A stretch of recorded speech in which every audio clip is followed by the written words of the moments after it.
ಹೇಳಿಕೆ ಪ್ರಕರಣಗಳನ್ನು ವಾಪಸ್ ತೆಗೆದುಕೊಂಡಿದ್ದು ಸರ್ಕಾರ. ಆ ಕೇಸನ್ನು ವಾಪಸ್ ಯಾವುದೇ ಕಾರಣಕ್ಕೂ ತಗೋಬಾರದು ಅಂತ ಈಗ ಹೈಕೋರ್ಟ್ ಆದೇಶವನ್ನು ಕೊಟ್ಟಿದೆ. ನಾನು ಕರ್ನಾಟಕ ಉಚ್ಚ ನ್ಯಾಯಾಲಯ ಕೊಟ್ಟಿರ್ತಕ್ಕಂಥ ತೀರ್ಪನ್ನು ನಾನು ಸ್ವಾಗತಿಸ್ತೇನೆ.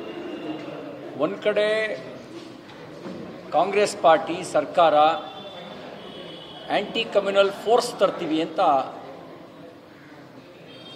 ಸ್ಟೇಟ್ಮೆಂಟ್ ಕೊಡ್ತಾರೆ. ಮತ್ತೊಂದು ಕಡೆಗಳಲ್ಲಿ ಕಮ್ಯುನಲ್ ಫೋರ್ಸ್ಗಳಿಗೆ ರಾಜಾಶ್ರಯ ಕೊಡ್ತಾರೆ. ನಾನು ಕೇಳಕ್ಕೆ ಬಯಸ್ತೇನೆ, ನೀವು 43 ಪ್ರಕರಣಗಳಲ್ಲಿ ಮೊಕದ್ದಮೆ ವಾಪಸ್ ಪಡೆದ್ರಲ್ಲ, ಆ ಎಲ್ಲ ಮೊಕದ್ದಮೆಗಳು ಜನಪರ ಹೋರಾಟದ ಮೊಕದ್ದಮೆಗಳ,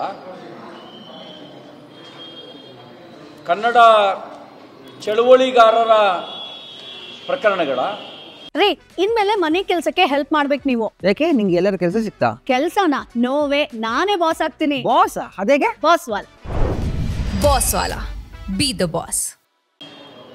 ಅಥವಾ ರೈತರ ಪರವಾಗಿ, ಅನ್ನದಾತ ಪರವಾಗಿ ಹೋರಾಟ ಮಾಡಿದಂಥ ಮೊಕದ್ದಮೆಗಳನ್ನು ವಾಪಸ್ ತೆಗೆದುಕೊಂಡ್ರೆ ನೀವು ವಾಪಸ್ ತೆಗೆದುಕೊಂಡಿದ್ದು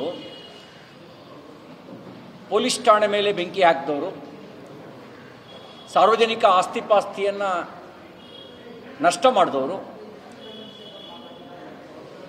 ಕೋಮು ಗಲಭೆಯನ್ನು ಹುಟ್ಟಾಕುವಂಥ ಷಡ್ಯಂತ್ರ ಮಾಡಿದವರ ಕೇಸ್ಗಳನ್ನು ವಾಪಸ್ ತೆಗೆದುಕೊಂಡು ಒಂದು ಕಡೆಗೆ ರಾಜಾಶ್ರಯ ಕೊಡ್ತಾ, ಅವರ ರಕ್ಷಕರೇ ನಾವಿಲ್ಲದೆ ಇದ್ದರೆ ನಿಮಗೆ ರಕ್ಷಣೆನೇ ಇಲ್ಲ ಅಂತ ಭೀತಿಯನ್ನು ಹುಟ್ಟಿಸಿ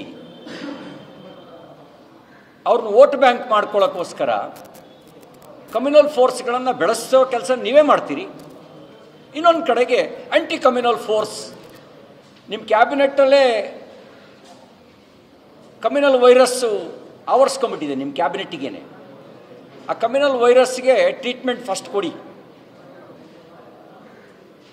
ಆಮೇಲೆ ನೀವು ಆ್ಯಂಟಿ ಕಮ್ಯುನಲ್ ಫೋರ್ಸ್ ತನ್ನಿ.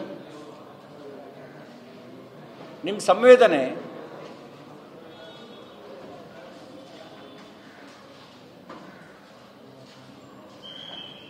ಯಾವ್ಯಾವ ಸಂದರ್ಭದಲ್ಲಿ ಹೇಗಿರುತ್ತೆ ಅನ್ನೋದು ನಾವು ನೋಡಿದ್ದೇವೆ.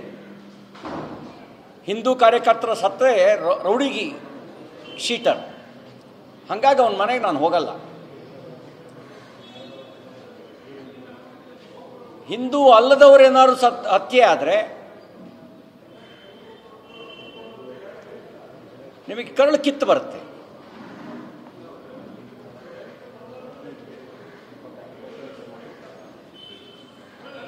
ಇದಕ್ಕಿಂತ ಇನ್ನೇನು ಬೇಕು?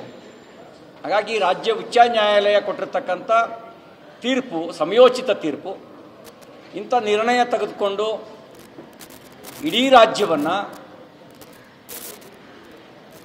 ನೀವು ಬಿಜೆಹಳ್ಳಿ KGಯಲ್ಲಿ ಮಾದರಿಯಲ್ಲಿ ತರೋ ಪ್ರಯತ್ನ ಮಾಡಬೇಡಿ. ನೀವು ಈ ಕೇಸ್ ವಿಡ್ರಾ ಮಾಡ್ಕೊಂಡಿದ್ದ ಪರಿಣಾಮನೇ ಉದಯಗಿರಿ ಠಾಣೆ ಮೇಲೆ ಹಲ್ಲೆ. ರಾಜಕಾರಣಕ್ಕೆ ಯಾವ ವಿಷಯ ಬಳಸ್ಕೋಬೇಕು, ಯಾವ ವಿಷಯ ಬಳಸ್ಕೊಳ್ಬಾರ್ದು ಅನ್ನುವ ಪ್ರಜ್ಞೆ ಇದ್ದಿದ್ದರೆ ನ್ಯಾಯಾಲಯದಿಂದ ಈ ಥರ ಚೀಮಾರಿ ಹಾಕಿಸ್ಕೊಳ್ಳೋ ಪರಿಸ್ಥಿತಿ ಬರ್ತಿರಲಿಲ್ಲ.